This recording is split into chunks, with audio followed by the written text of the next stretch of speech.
Hi classmates, today I'm going to discuss the digestion process. This is our digestion system. It is a group of different body organs that work together to transform the body can use for energy to build and repair itself.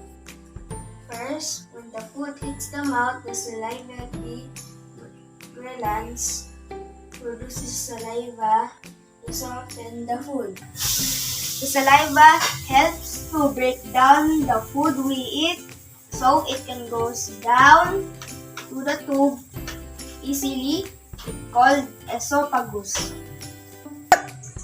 The food comes down to the esophagus, goes down to the stomach, releases gastric juice so it can melt down the food. The liquid food goes through our small intestine. Most of the digestion occurs in the small intestine. Here, the substance the body needs are absorbed and pass into the blood. The liver and pancreas produces digestive juices to process fat and carbohydrates.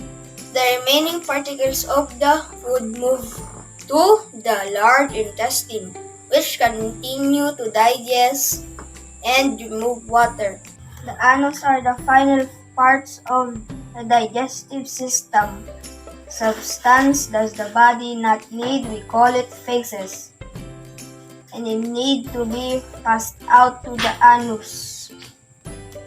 I have 3 tips for taking care of our digestive system: a healthy diet, drinking of water, and plenty of exercises. And that's all for today. I hope you enjoy.